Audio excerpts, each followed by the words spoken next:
네, 첫 소식입니다. 유엔 총회 참석차 미국 뉴욕을 방문했던 이재명 대통령이 3박 5일 동안의 일정을 마무리하고 귀국길에 올랐습니다. 이 대통령과 김혜경 여사, 수행원 등이 탄 공군 1호기는 우리 시간으로 오늘 새벽 뉴욕 존 F 케네디 국제공항에서 출발했습니다. 방미 기간 중 이 대통령은 유엔 총회 기조연설을 통해 민주 대한민국의 복귀를 선언하고 남북교류와 관계 정상화, 비핵화를 강조하는 이른바 엔드 이니셔티브를 발표했습니다. 이어 한국 정상으론 처음으로 유엔 안보리 공개 토의를 주재했고요. 스콧 베선트 미국 재무장관과도 만나 교착 상태에 빠진 한미 관세 협상의 진전도 시도했습니다.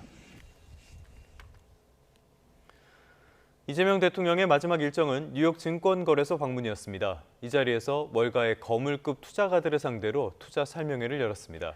이 대통령은 한반도의 지정학적 리스크를 확실히 해소하고 투명하고 공정한 시장을 만들겠다며 한국 시장에 관심을 가져달라고 말했습니다. 강준원 기자의 보도입니다. 코스피 5천 시대 달성을 내걸고 국내 자본시장 활성화에 주력하고 있는 이재명 대통령. 방미 마지막 일정으로 뉴욕 증권거래소를 찾아 타종 행사에 참석해 증시 개장을 직접 알렸습니다. 이어 월가 금융거물들을 상대로 투자 설명회를 열고 새 정부의 주식시장 활성화 의지를 강조했습니다. 이 대통령은 설명회 모두 발언 25분 가운데 상당 부분을 한반도의 지정학적 리스크에 할애하며 북한의 핵 능력을 언급했습니다. 북한이 체제 유지를 위해서 필요한 핵무기는 이미 충분히 확보한 걸로 보여진다. 1년에 계속 핵탄두 15개에서 20개 정도를 만들 수 있는. 북한의 핵무기 수출을 중단시키기만 해도 안보적 이익으로 연결되고 우리의 압도적 국방력을 고려할 때 북한의 위협도 해소할 수 있을 거라고도 했습니다. 이 정치적인 지정학적 리스크는 우리 새로운 정부는 확실하게 해소할 생각이고 그게 아마 대한민국의 경제 상황이나 주가 지수에는 상당히 큰 영향을 미치지 않을까 싶습니다. 이 대통령은 이어 산업을 첨단 기술 분야와 재생에너지 등으로 완전히 개편하고 정책의 투명성을 확보해 외국인 투자자들의 불편을 해소하겠다고 약속했습니다. 그러면서 모건 스탠리 지수 편입을 특별히 거론했습니다. 매우 아쉬운 것은 아직 모건 스탠리 지수에 대한민국 시장이 편입되지 못한 거죠. 모건 스탠리 혹시 오셨습니까? 오늘 특별히 뵙고 싶었는데. 이 대통령은 국내 기업 경영과 지배구조가 불투명하다는 사실과 시장의 불공정성을 거론하며 추가 상법 개정과 부당거래 엄단 의지도 거듭 나타냈습니다.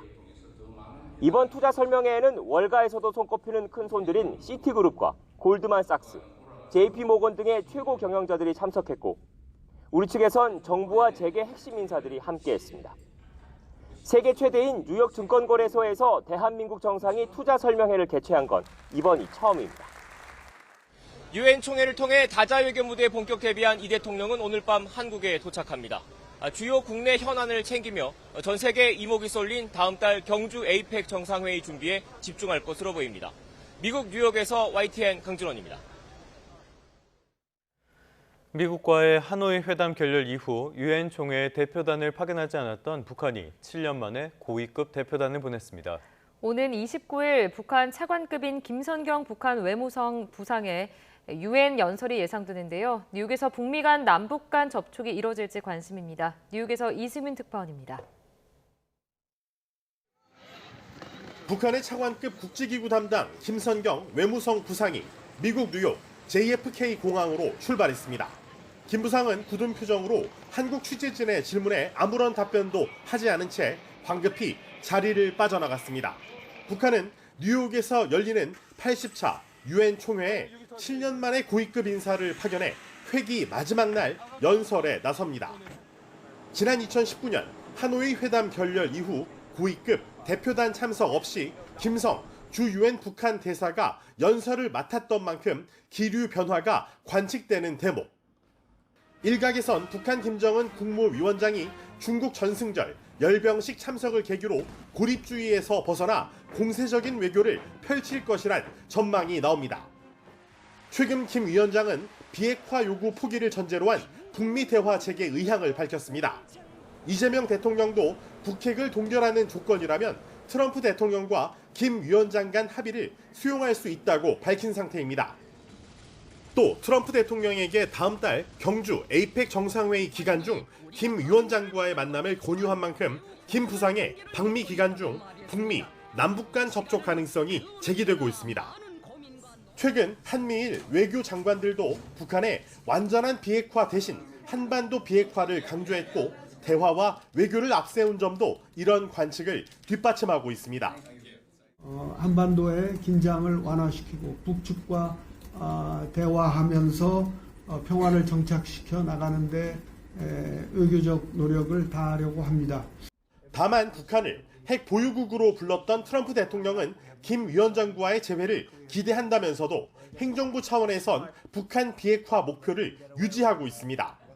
실제로 트럼프 행정부는 미얀마에 무기를 판매한 북한 인사 2명을 제재 대상에 추가해 북미 간의 치열한 밀고 당기기가 이미 시작된 것으로 보입니다. 뉴욕에서 YTN 이승윤입니다. 네, 이번엔 국내 정치 상황 짚어보겠습니다. 검찰청 폐지를 골자로 한 정부조직법 개정안이 국회 본회의에 상정됐습니다. 더불어민주당이 금융당국 개편을 빼면서 막판 합의를 시도했지만 국민의힘은 부작용이 우려되는 졸속 입법이라며 필리버스터 버티기에 돌입했습니다. 황보혜경 기자입니다. 본회의가 열리는 아침, 더불어민주당과 정부, 대통령실 고위 관계자들이 국회에서 급하게 모였습니다. 검찰청 폐지를 담은 정부조직법 개정안은 예정대로 상정하되 금융위원회 개편은 일단 제외하기로 했습니다. 금융 관련 정부 조직을 6개월 이상 불안정한 상태로 방치하는 것은 경제위기 극복에 전혀 도움이 안 된다는 점에 공감대를 형성했습니다. 국민의힘 제안을 일부 받아들이면서 막판까지 합의 처리를 촉구한 겁니다.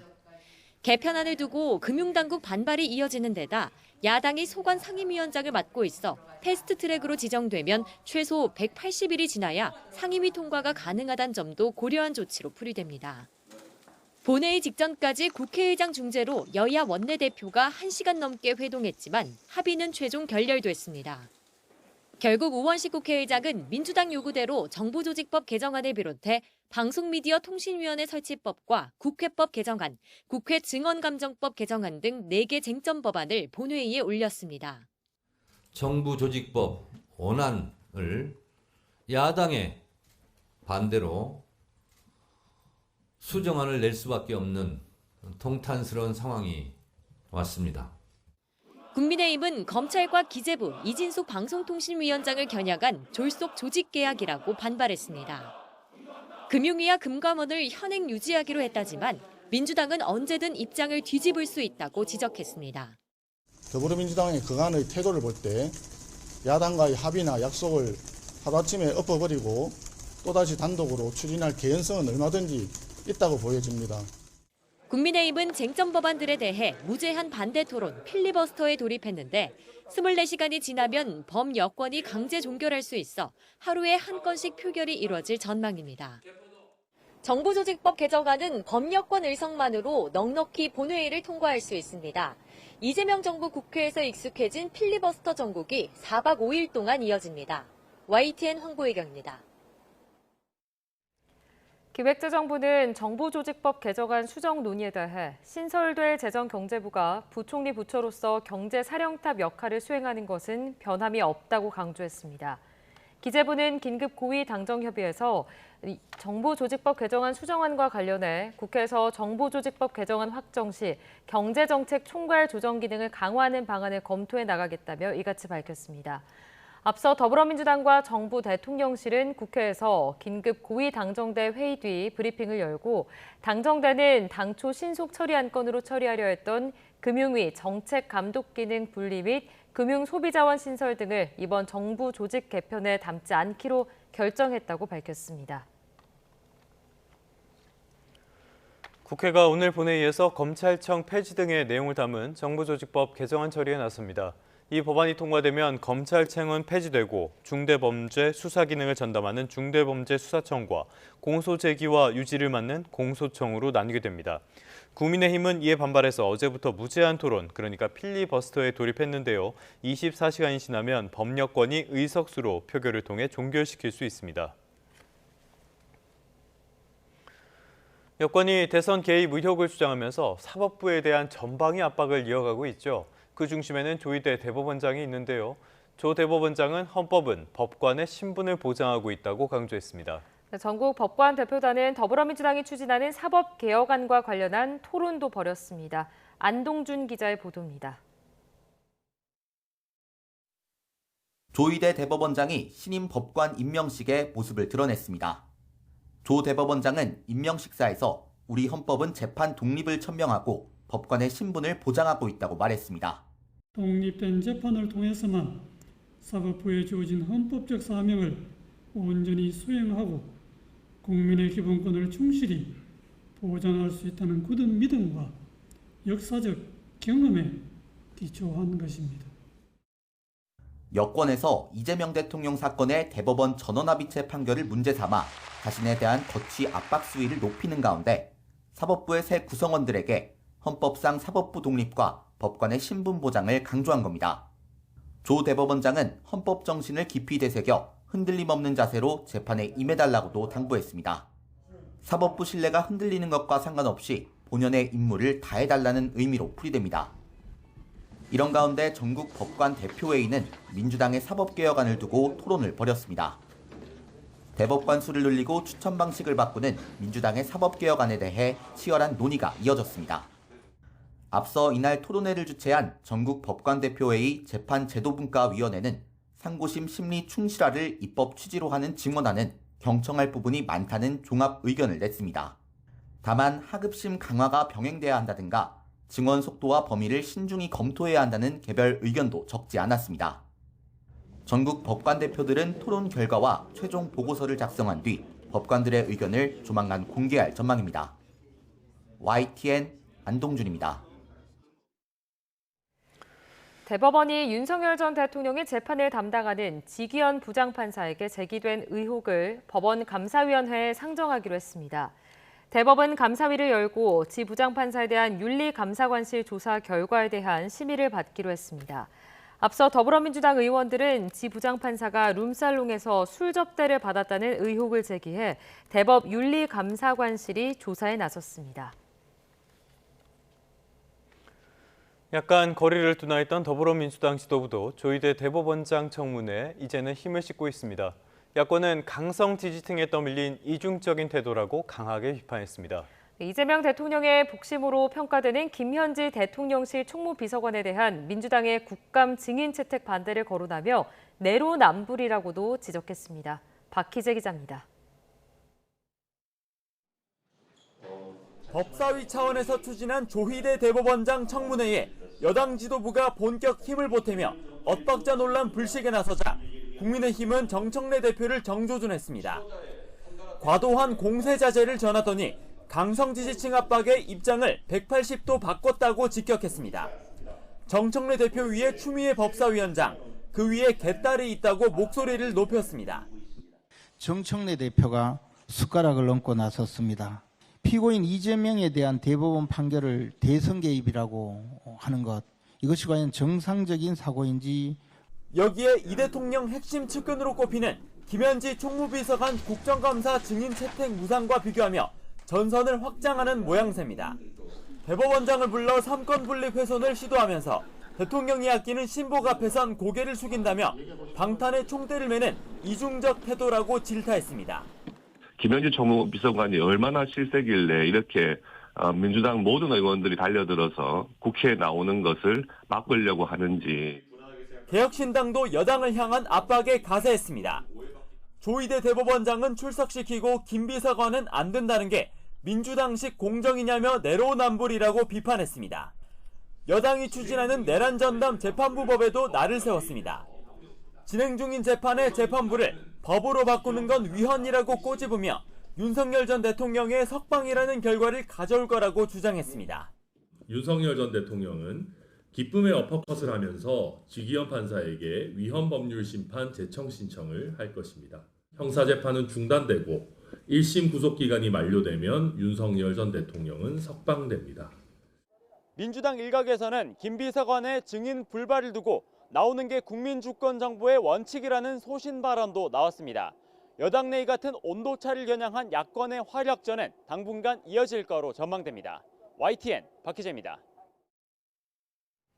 방금 보신 것처럼 더불어민주당이 이제는 당 차원에서 조희대 대법원장 청문회 같은 사법부 압박에 당력을 집중하는 분위기입니다.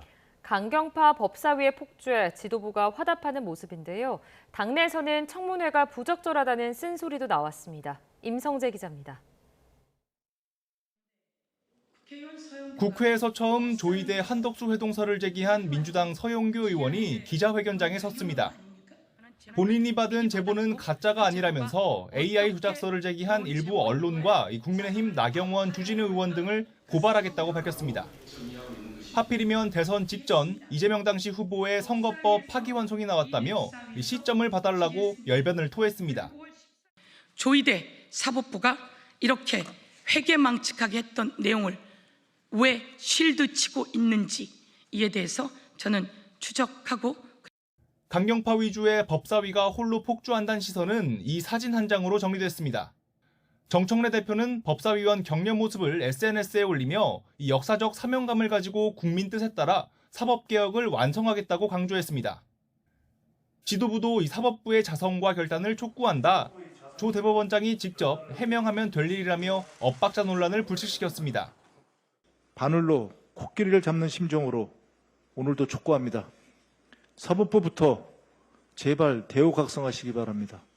민주당의 압박이 먼저인지 강경지지층의 요구가 먼저인지 조 대법원장 탄핵 추진을 요구하는 국회 국민동의 청원도 등장해 호응을 얻고 있습니다. 다만 법사위 의원이 모든 정치를 대변하는 건 아니라는 공개적인 쓴소리도 나왔습니다. 원조 친명 김영진 의원은 추미애 전쟁의 결과가 좋았던 적이 없다며 대법원장 청문회에 비판적 시각을 드러냈습니다. 좀 약간 급발진하지 않았나라는 생각. 확인되지 않은 사실을 가지고 이 청문회를 여는 것 자체는 적절하지 않다. 사정교감 없는 대법원장 청문회에 당혹감을 감추지 못했던 민주당 지도부는 일단은 당내 단일 대우를 선택했습니다. 하지만 거대 여당의 독주나 삼권 분립 훼손 같은 비판적 여론에도 촉각을 곤두세우는 분위기입니다. YTN 임성재입니다. 네, 조금 전에 들어온 소식 하나 전해드리도록 하겠습니다. 트럼프발 소식인데요. 한국이 대미 투자금 3,500억 달러를 선불로 낸다고 말했습니다. 이거는 우리 정부의 입장과는 완전히 상이한 다소 황당한 이야기라고 할 수가 있겠는데요. 지금 우리와 미국의 관세 협의 후속 협상이 계속 지리멸렬하게 진도가 어떻게 나가는지 알 수 없는 상황이 이어지고 있는데요. 아직까지 약간 교차 상태가 아닌가라는 평가가 나오는 가운데 트럼프가 일본이 5,500억 달러, 한국은 3,500억 달러를 선불로 내고 있다는 이야기를 했습니다. 현실과 다소 동떨어진 이야기 같은데요. 어떻게 보자면은 우리와 미국의 협상이 조금 더 난항을 겪지 않을까 이런 것들을 예고하는 부분이 아닌가 싶습니다. 자세한 내용은 들어온 대로 다시 한번 전해드리도록 하겠습니다.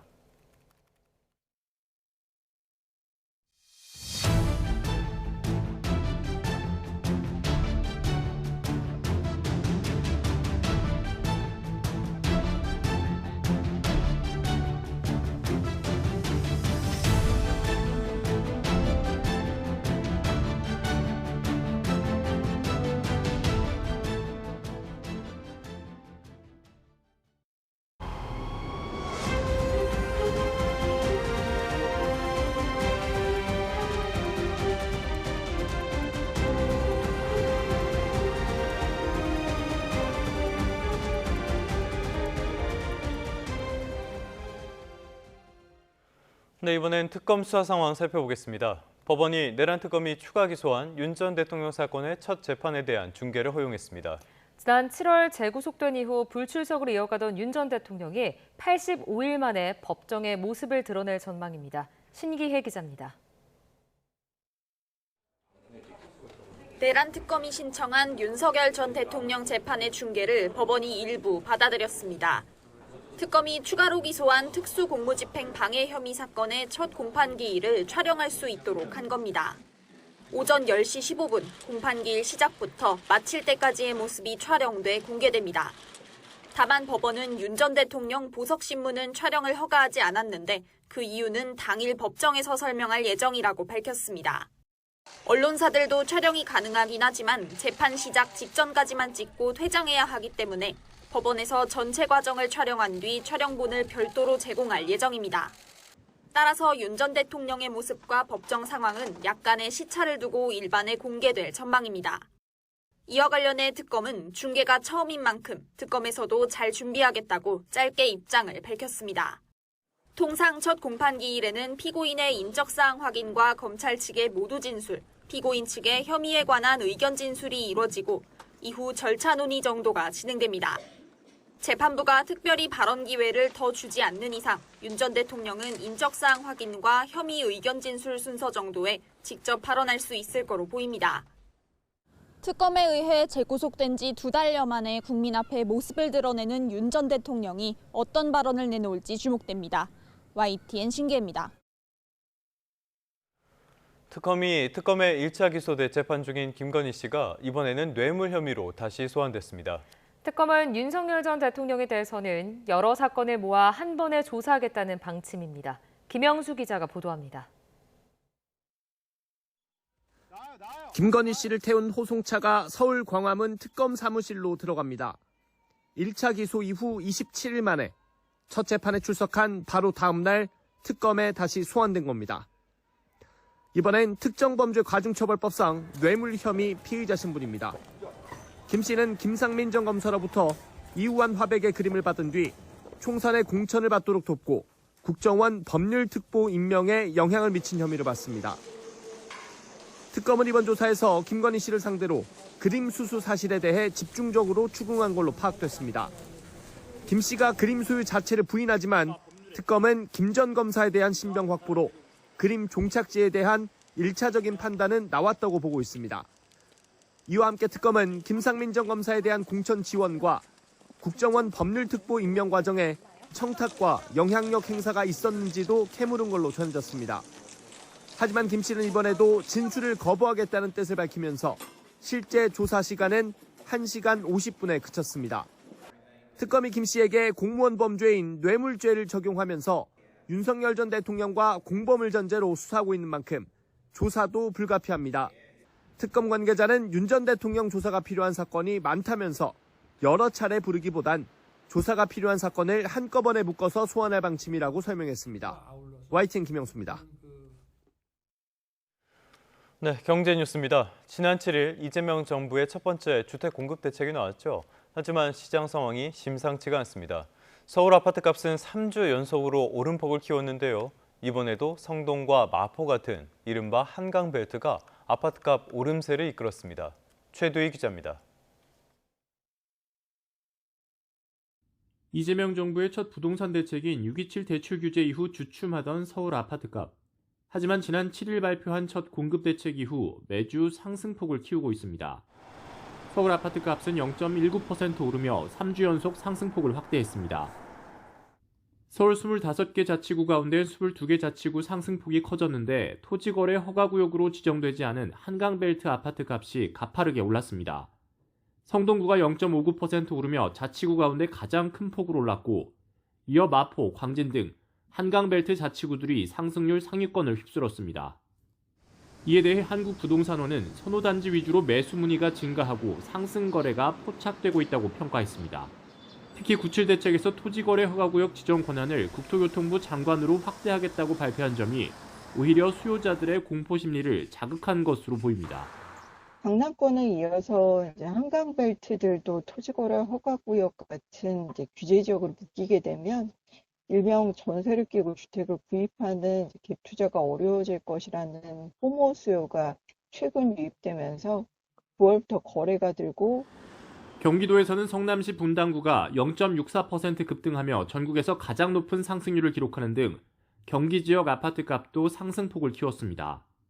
이에 따라 정부가 추가로 수요 억제책을 내놓을 것이라는 관측이 나오는 가운데 공급 절벽 우려 등으로 가격 상승세를 단기간에 잡기 어렵다는 전망도 많습니다. YTN 휴두입니다. 경제 한 줄 뉴스입니다. 국내 기업의 절반 이상이 이번 추석 연휴 상여금을 지급한다는 조사 결과가 나왔습니다. 1인당 평균 상여금은 62만 8천 원으로 집계됐습니다. 중소기업 10곳 가운데 3곳은 올해 추석 상여금 지급 계획이 없는 것으로 나타났습니다. 대출 이자조차 감당하기 어려운 한 개의 기업의 비중이 17.1%로 14년 만에 최고치를 기록했습니다. 산업통상자원부 무역위원회는 일본과 중국산 산업용 로봇에 대해 잠정 덤핑 방지 관세를 최대 43.6%를 부과해야 한다고 기획재정부 장관에게 건의하기로 했습니다. 한국전력이 중국 풍력발전사업 합작 투자 과정에서 발생한 미수 배당금 900억 원을 다음 달 안에 전액 입금받기로 중국 측 사업자와 합의했다고 밝혔습니다. 지금까지 경제 한 줄 뉴스였습니다. 원자재값 인상을 이유로 가격을 올리고 뒤로는 비용을 부풀려 세금을 탈루한 식품과 외식업자가 무더기로 세무조사를 받게 됐습니다. 조사 대상은 55개 업체로요. 탈루 의심 규모는 8천억 원이나 됩니다. 보도에 오인석 기자입니다. 국세청이 원자재 값이 올랐다며 상품 가격을 과도하게 올려 소비자에게 부담을 전가하고 마땅히 내야 할 세금은 탈루한 식품, 외식업체 등 55곳에 대해 세무조사에 착수했습니다. 조사 대상은 가공식품업체와 외식 프랜차이즈 가맹본부, 예식 장례업체 등입니다. 조사 대상 가공식품업체 중 8곳은 10% 이상 가격을 올렸고 30%나 올린 곳도 있었습니다. 프랜차이즈 업체 10곳은 10% 이상, 예식 장례업체는 평균 15%에서 20% 가격을 인상했습니다. 이들은 상품 가격을 올린 뒤로는 탈세를 저지른 것으로 확인됐습니다. 원재료를 거짓으로 매입하거나 사주 일가에게 가공 인건비를 지급하는 등 원가를 부풀리는 수법으로 회사 소득을 줄여 탈세했습니다. 무자료 거래와 차명 계좌를 통해 매출을 누락시킨 사례도 다수 드러났습니다. 사주 일가에게는 직책에 맞지 않는 고액의 급여를 지급하며 인건비를 부풀려 신고하기도 하였습니다. 심지어 일부 업체는 사주 일가의 고가 아파트 구입, 자택의 설계, 인테리어 관련 비용까지 회사가 대신 부담한 사례도 있었습니다. 혼주나 상주가 대부분 경조사 비용을 현장에서 축의금이나 조의금으로 지불하는 점을 악용해 할인을 조건으로 현금 결제를 유도해 매출을 누락하기도 했습니다. 이들 55개 업체가 탈루한 것으로 의심되는 세금 규모는 8천억 원에 이릅니다. 국세청은 법인자금 유출과 가공 인건비 지급 등을 통해 부를 쌓는 사주 일가의 재산 취득 전반에 대해 자금 출처를 조사하고 조사 대상 업체의 원가를 부풀리도록 도와준 거래처에 대해서도 엄정 조사하기로 했습니다. YTN 오인석입니다. 어제 저녁 전남 순천에서 시장 상인에게 흉기를 휘둘러 다치게 한 20대 여성이 경찰에 체포됐습니다. 피해 상인은 중상을 입었는데요. 경찰은 정확한 범행 동기를 조사하고 있습니다. 사건 사고 소식 이준엽 기자가 정리했습니다. 어제 저녁 7시쯤 전남 순천시 중앙시장의 한 속옷 가게에서 60대 여성 상인이 흉기에 찔렸습니다.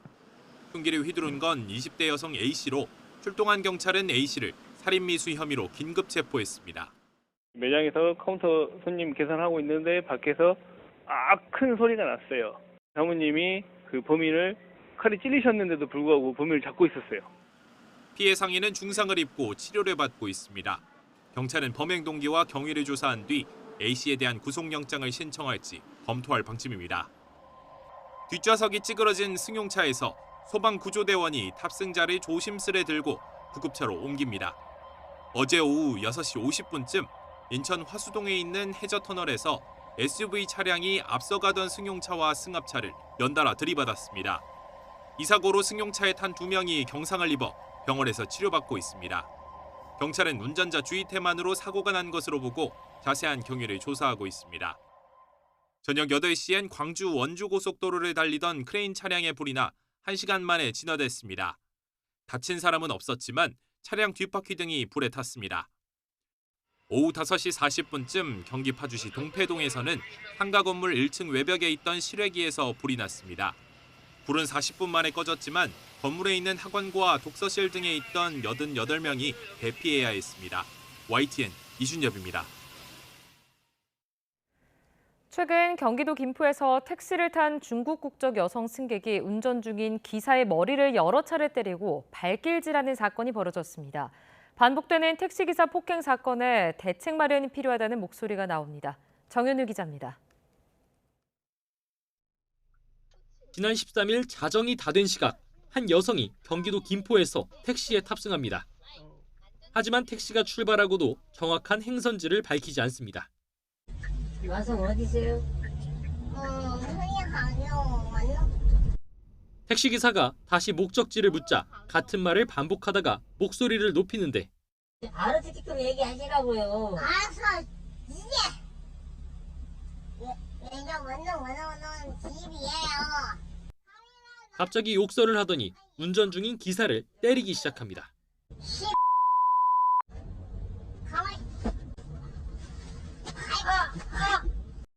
자리에서 일어나 손으로 머리를 연달아 치고 여러 차례 발길질도 합니다. 기사는 경찰에 신고 전화를 걸었지만 여성은 아랑곳하지 않고 신발을 벗어 손에 들고 휘두릅니다. 왜? 왜 그러는데요 지금? 결국 현행범으로 체포된 여성은 60대 중국인이었습니다. 술을 마셔 당시 택시에 탄 기억이 나지 않는다며 본인이 잘못했다면 처벌받겠다고 경찰에 진술한 것으로 전해졌습니다. 폭행에 머리 등을 다친 70대 기사는 충격으로 정신과 진료를 받는데 비슷한 일이 또 벌어질까 봐 겁난다고 말합니다. 술 먹은 사람이 또 뒤에서 그냥 뭘로 때리지는 않나 별 생각이 다 들어가고 뭐 일도 못할 것 같아요. 최근 성남에서도 택시기사를 때린 만취 승객이 경찰에 체포되는 등 택시기사 폭행 사건은 끊이지 않고 있습니다. 운행 중인 운전자를 때리거나 협박한 경우 최대 5년형 징역형 선고가 가능하고 상해에 이르게 한 경우엔 3년 이상의 유기징역에 처할 수 있습니다. 그런데 지난해 발생한 운전자 폭행 사건 938건 가운데 실형이 선고된 경우는 17%에 불과해 솜방망이 처벌에 그친다는 지적이 나옵니다. 운전자 폭행에도 당연히 가벼운 처벌에 그치네라는 그런 인식은 잘못된 사인을 줄 수 있어요. 강력한 경고 메시지를 좀 줄 필요가 있습니다. 이에 따라 처벌 강화는 물론 택시기사 보호를 위한 차량 내 칸막이 보급률을 높이는 등 예방책도 필요하다는 목소리가 나오고 있습니다. YTN 정현우입니다. 혐중 집회를 열어온 강성 보수 성향단체가 서울 대림동에서 행진을 벌인 가운데 이에 맞서 혐오를 반대하는 기자회견도 처음 열렸습니다. 구구 성향단체 민초결사대는 어제 저녁 7시쯤 대림역 인근에서 한미동맹 강화를 요구하는 시위를 열고 문례역까지 행진했습니다. 다만 시위대는 최근 논란을 의식해 중국을 직접 언급하지는 않았습니다. 이에 맞서 대림동 상인들과 학부모를 포함한 주민, 중국인 동포 등도 같은 시각 혐오 선동을 규탄하는 기자회견을 열었습니다. 이들은 강경 보수단체들이 중국 동포가 다수 거주하는 지역사회를 불안하게 했다면서 혐오 차별 선동을 당장 멈추라고 촉구했습니다.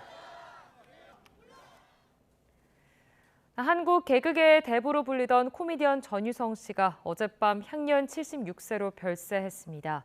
폐기흉 증세가 악화한 끝에 세상을 떠난 건데 전 씨의 장례는 희극인장으로 치러질 예정입니다. 김선희 기자가 전해드립니다. 코미디언 전유성 씨가 건강 상태 악화로 병원에 입원 중이라는 소식이 전해진 당일 끝내 숨을 거뒀습니다. 고인은 기흉으로 폐 일부를 절제하는 수술까지 받았지만 최근 증상이 나빠진 거로 전해졌습니다. 전북 전주에 있는 종합병원에서 가족들이 지켜보는 가운데 세상을 떠났습니다. 향년 76살입니다. 고인은 1960년대 TBC 동양방송 특채 코미디 작가로 데뷔해 코미디언으로 전향한 뒤 유머 1번지, 쇼비디오 잡기 등 굵직한 프로그램을 통해 한국 방송 코미디의 전성기를 열었습니다. 개그맨이라는 단어를 처음 사용하기도 하며 희극인들 사이에 대부로 자리매김했습니다. 개그계 후배들도 투병 중인 전 씨를 찾아와 응원을 전하기도 했던 거로 알려졌습니다. 개그계에 큰 별이 진 만큼 전 씨의 장례는 희극인장으로 치러질 예정입니다.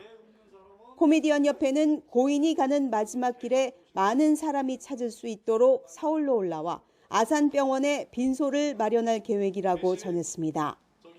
YTN 김선입니다. 오늘 큰 일교차 염두에 두고 나오셔야겠습니다. 현재 서울 기온은 17.9도로 선선하게 출발하고 있는데요.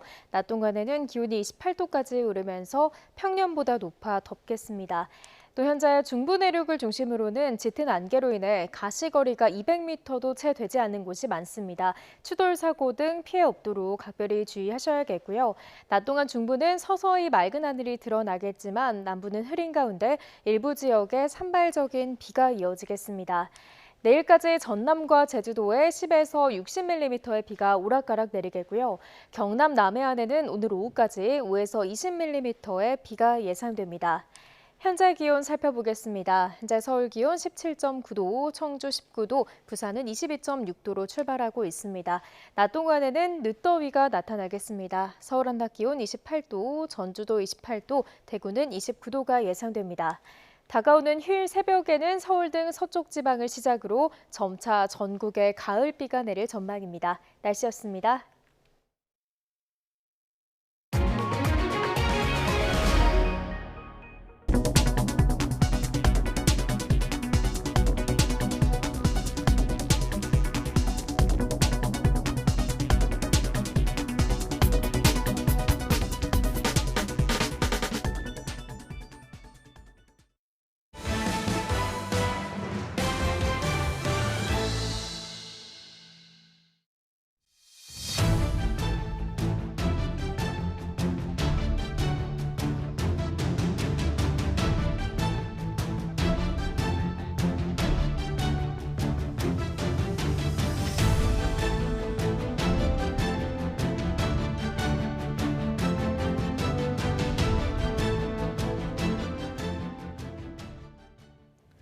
다음 소식입니다. 퇴임을 앞둔 이시바 시게루 일본 총리가 다음 주에 방한해 이재명 대통령과 회담할 것으로 보입니다.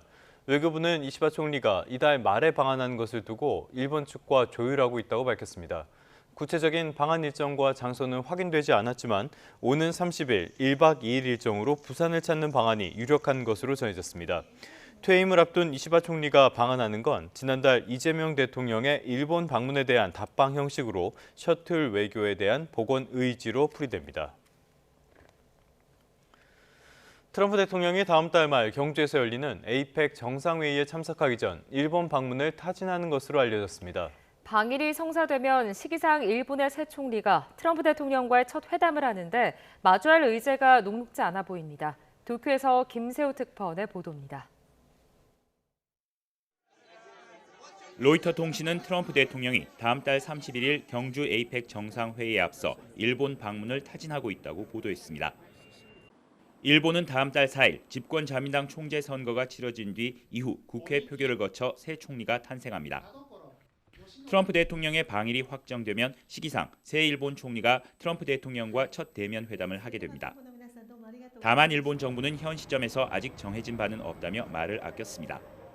トランプ米国大統領の訪日について、現時点で決まっていることはなく、政府として予断を持ってお答えすることは差し控えたいと思います。 트럼프 대통령의 이번 방일을 통해 미일은 지난 관세 협상 이후 상황을 점검하고 후속 조치에 대한 논의를 이어갈 것으로 보입니다. 트럼프 대통령은 새 일본 총리를 상대로 미국에 대한 대규모 투자와 같은 요구사항을 더욱 압박할 가능성이 커 보입니다. 또 미국은 일본과의 관세 협상 당시 반도체, 의약품에 대해 일본의 최혜국 대우를 적용하기로 했지만 미 대통령의 행정명령에 담기지 않아 관련 논의가 이루어질지도 관심입니다. 今後あり得るべき医薬品や半導体に関する大統領令において、我が国の最恵国待遇、これは7月22日に合意したものでありますが、これが確保される必要があるなど、引き続き米側への働きかけを続けていく必要がございます。 이 밖에 안보 협력과 방위비 증액 문제도 의제에 오를 수 있습니다. 트럼프 대통령의 방일이 실현될 경우 새 일본 총리로서는 무거운 의제들을 마주하게 될 가능성이 커 임기 초반부터 대미 외교력을 시험받을 것으로 보입니다. 도쿄에서 YTN 김세호입니다. 사건 사고 소식입니다. 경기 여주에서 25톤 덤프트럭이 차량 3대를 들이받아 1명이 숨지고 4명이 다쳤습니다. 오승훈 기자입니다. 25톤 덤프트럭이 중앙분리대를 들이받고 옆으로 넘어져 있습니다. 1톤 화물차는 형체를 알아보기 힘들 정도로 구겨졌고 도로에는 과일 상자들이 널브러져 있습니다.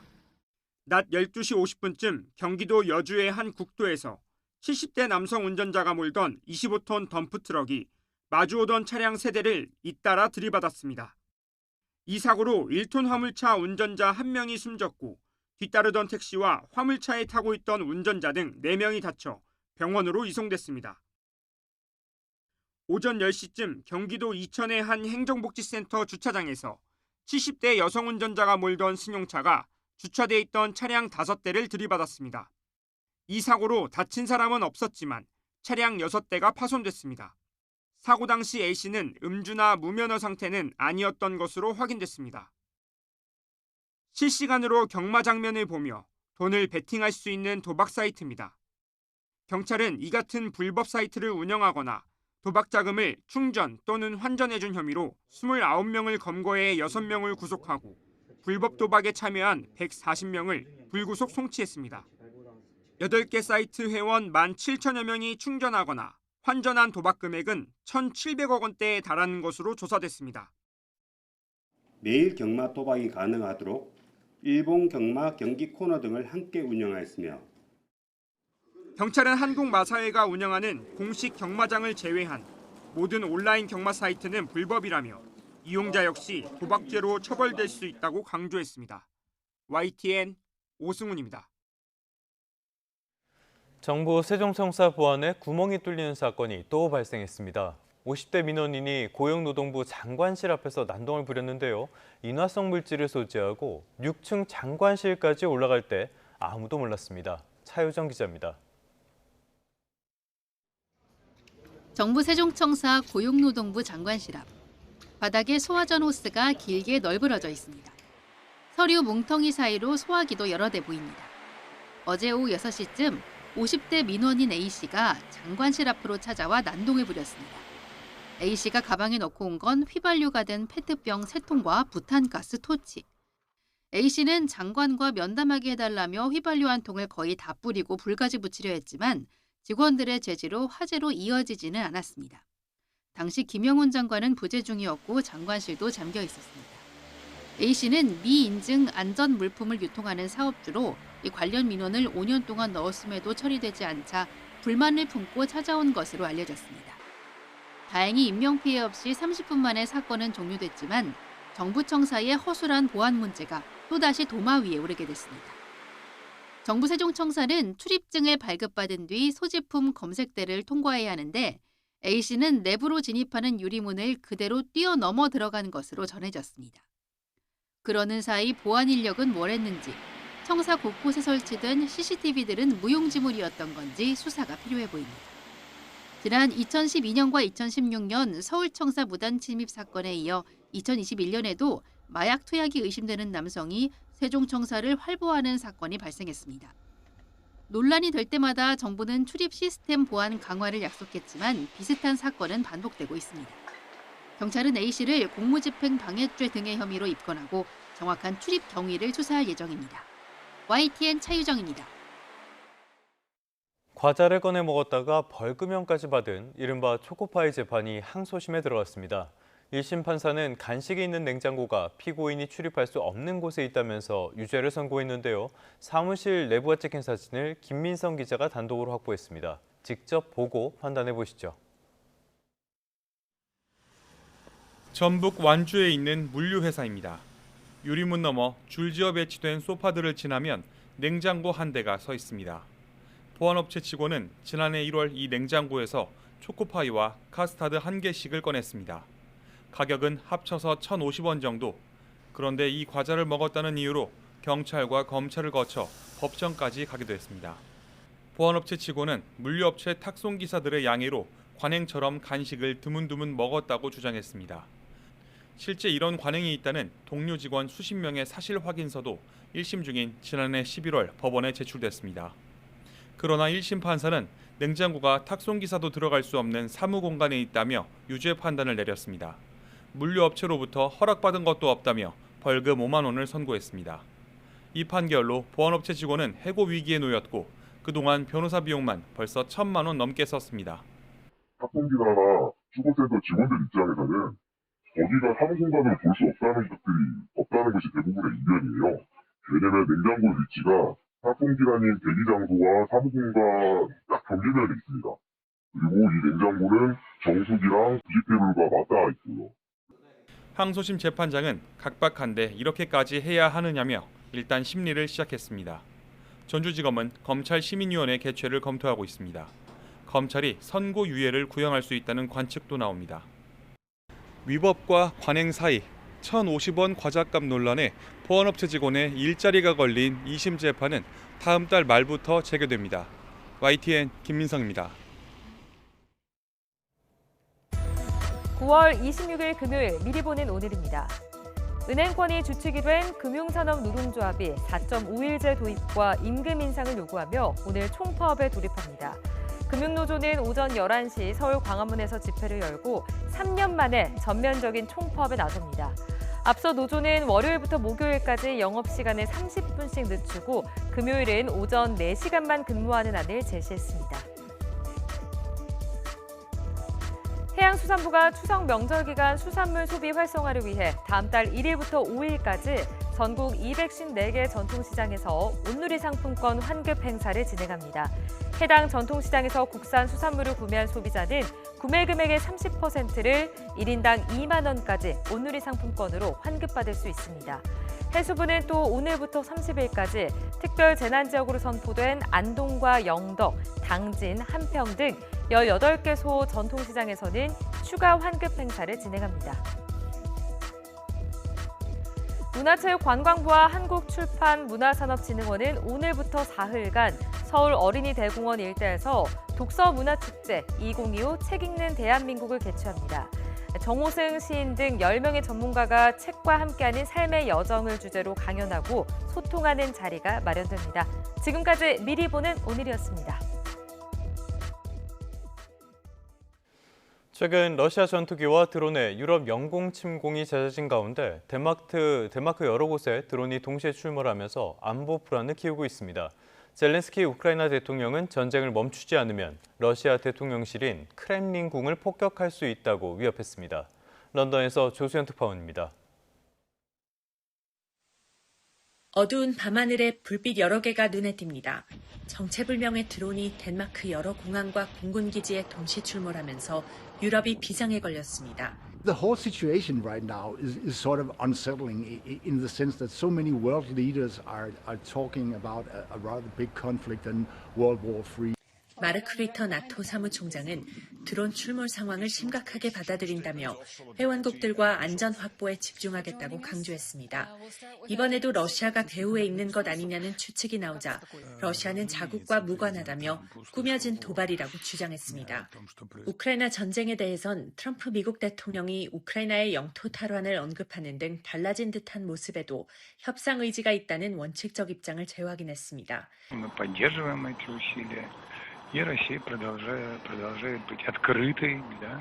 젤렌스키 우크라이나 대통령은 러시아를 향해 크렘린궁을 폭격할 수도 있다며 전쟁을 멈추지 않는다면 방공호가 필요할 것이라고 압박을 높였습니다.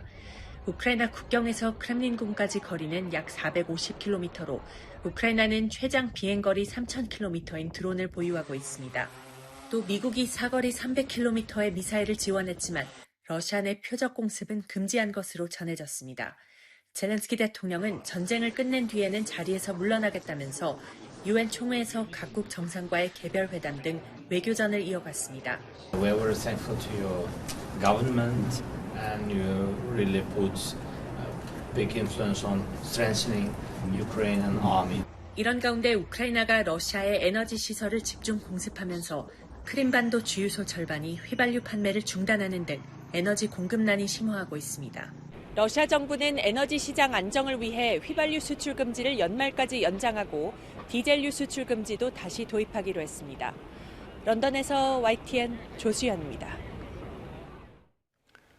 미국의 반응도 살펴보죠. 트럼프는 우크라이나 전쟁 종전 논의를 거부하고 있는 러시아를 향해 이제는 실효를 거두지 못한 공세를 멈출 때라고 압박했습니다. 또 가자지구 전쟁을 끝내기 위한 합의가 가까워졌다고 밝혔는데요. 워싱턴에서 신윤정 특파원이 전해왔습니다. 트럼프 미국 대통령이 에르도안 튀르키예 대통령과 이틀 만에 백악관에서 마주 앉았습니다. 트럼프 대통령은 지난 23일 뉴욕 유엔 본부에서 에르도안을 포함해 카타르와 요르단 등 중동 지도자들과 비공개 다자 회담을 벌였습니다. 트럼프는 이 회담에서 많은 것이 결정됐다며 이스라엘과 하마스 간 전쟁을 끝내기 위한 합의에 가까워졌다고 말했습니다. We had a very good meeting with the representatives of the most powerful countries in the Middle East, and I think we're going to be close to a deal. 가자 지구 전쟁을 끝낼 계획을 담은 미국 정부의 백서도 제시했는데 전후 통치와 안전보장 계획 등도 담긴 것으로 전해졌습니다. 또 팔레스타인 자치정부가 통치하고 있는 요르단강 서안 지구를 이스라엘이 흡수하는 것을 용납하지 않겠다고 약속했다는 보도도 나왔습니다. 유엔 연설에서는 이스라엘이 가자 지구에서 집단 학살을 저질렀다며 미국에 반박하는 주장을 벌였던 에르도안은 트럼프의 중재 노력에 힘을 실어줬습니다. Buna inandığım için zaten bunları söylüyorum. Birlikte el ele bölgedeki bu sıkıntıları aşacağımıza da inanıyorum. 트럼프 대통령은 우크라이나 전쟁과 관련해선 푸틴 러시아 대통령에게 매우 실망했다면서 이젠 정말 멈출 때라고 말했습니다. And you know, with all of the heavy bombardment over the last 2 weeks, they've gained almost no land. I think it's time to stop. I really do. 트럼프 대통령은 인도, 중국과 함께 우크라이나 전쟁 발발 이후에도 러시아산 석유 구매를 이어오고 있는 튀르키예를 향해 즉각 구매를 중단할 것을 요구했습니다. 트럼프 대통령은 첨단 전투기 판매 보류를 곧 해제할 수 있음을 시사하면서 대러시아 제재 동참에 대한 당근책도 함께 튀르키예에 제시했습니다. 워싱턴에서 YTN 신윤정입니다. 폐허가 된 가자 지구에 구호품을 전하려던 선박에 공격이 잇따르고 있는데요. 지원국들이 군함까지 동원하기로 했는데 이 공격 배후로 이스라엘이 지목됐습니다. 이스라엘의 가자시티 점령 작전으로 인명피해가 속출하고 있죠.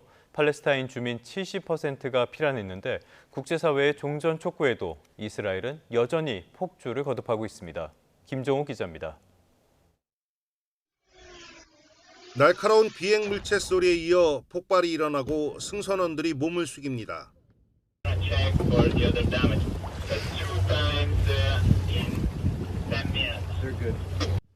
가자 지구에 전할 식량과 물자를 실은 배 50여 척으로 이뤄진 선단이 드론 공격을 받은 겁니다. 이달 초 스페인에서 출항한 뒤 공격이 잇따르자 이탈리아와 스페인은 선단을 보호하기 위해 군함을 보내기로 했습니다. 선단은 공격 배후로 이스라엘을 지목했는데 이스라엘은 드론 공격에 관여했는지 밝히지 않았습니다. The situation in Palestine is accelerating. The genocide is accelerating. They should help all the flotilla to reach Gaza and to establish a humanitarian corridor. 이스라엘군은 하루에만 가자 지구 전역에서 170곳 넘는 목표물을 공습했습니다.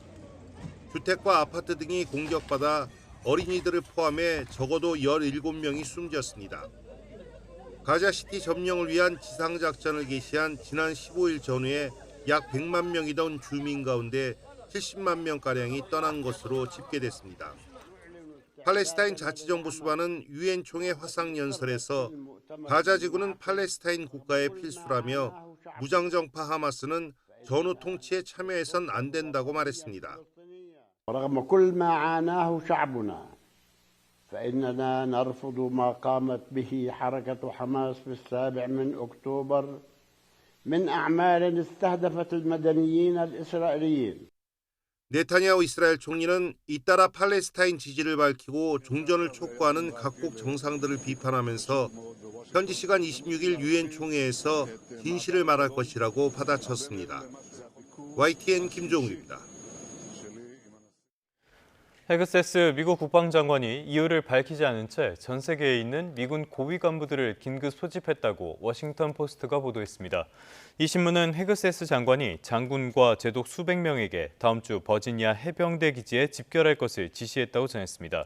지금 미국과 전 세계에 약 800명의 장군과 제독이 근무하고 있는데요. 이번 지시는 중동과 유럽, 아시아 태평양 지역 등 군 최고 지휘관 전원에게 내려졌다고 관계자들은 전했습니다. 지난 1998년 대구 용연사에서 도난돼 국외로 밀반출됐던 불화 2점이 27년 만에 환수됐습니다. 일본인 소장자가 먼저 나서서 조계종의 기증 의사를 밝히면서 보물급 불화들을 되찾게 된 건데요. 송재인 기자가 전해드립니다. 석가모니가 영축산에서 제자와 보살들에게 설법하는 장면이 담긴 4m 높이의 대형 불화. 옆에는 새 보살을 그린 불화가 나란히 놓였습니다. 18세기에 제작돼 지난 1998년까지만 해도 대구 용연사 극락전을 밝히던 영산 회상도와 삼장 보살도입니다. 태풍으로 인해 많은 비가 내리던 9월 30일 저녁 8시 사이에서 10월 1일 새벽 2시 사이에 도난이 발생되었습니다. 경찰 쪽에서는 수사를 진행했지만은 범인을 검거하지 못하였습니다. 이후 행방을 알 수 없던 두 불화가 도난 27년 만인 올해 일본에서 존재가 확인되면서 국내로 환수됐습니다.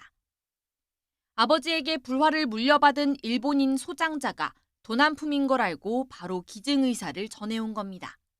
감사의 말씀을 전합니다. 일본인 소장자의 결단이 없었다면 영산 회상도와 삼장보살도를 다시 청견할 수 있는 기회는 없었을 것입니다. 조계종은 비슷한 시기 제작된 불화들이 대부분 국보나 보물로 지정된 걸 고려하면 그중에서도 규모가 크고 높은 화격을 갖춘 두 불화 역시 국가유산에 준하는 가치가 있다고 보고 있습니다. 다만 오랜 기간 관리 사각지대에 놓여 훼손이 심해진 만큼 보존 처리를 마치고 용연사 제자리로 가기까지는 적어도 2년은 걸릴 것으로 내다봤습니다. YTN 송재인입니다. 토요일 서울 여의도 한강공원에서 서울 세계 불꽃축제가 열립니다. 그런데 축제를 앞두고 이른바 명당 웃돈 거래가 기승을 부리고 있습니다. 표정우 기자가 전해드립니다. 화려한 불꽃이 가을 밤하늘을 물들이고 한강 곳곳을 밝힙니다. 매년 한강공원에서 열리는 서울 세계 불꽃축제의 모습입니다. 올해도 100만 명 넘는 인파가 불꽃축제를 보기 위해 모일 전망입니다. 모든 시민이 즐길 수 있는 무료 축제지만 잘 보이는 장소를 거래하는 이른바 명당 장사가 성행하고 있습니다. 한강이 정면으로 보이는 카페는 축제 당일 좌석을 사전 예약했는데 판매를 시작하자마자 모든 자리가 매진됐습니다. 2인 기준 10만 원에서 20만 원에 판매됐는데 중고거래 플랫폼엔 웃돈을 붙여 재판매한다는 게시글이 잇따르고 있습니다. 이에 대해 카페 측은 본인 인증 절차가 있어서 예약자 외 입장은 불가능하다고 밝혔습니다. 한강이 보이는 호텔과 레스토랑을 예약해두고 웃돈에 팔려는 사람들도 있습니다. 자신이 예약한 호텔 객실을 100여만 원에 양도한다는 게시글은 물론 500만 원을 부르는 경우도 있습니다.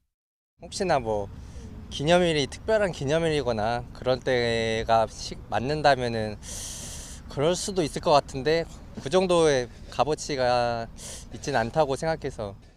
심지어 살고 있는 아파트를 빌려주겠다는 게시글도 보입니다. 한강이 보이는 베란다 등을 이용할 수 있게 집을 비워주겠다고 하는데 1시간 30분에 49만 원입니다. 제 옆으로 보이는 아파트에선 축제 당일 거실을 빌려주겠다는 주민도 등장했습니다. 한강 앞에 위치했다는 점을 내세우며 시간당 비용을 받는 것으로 전해졌습니다.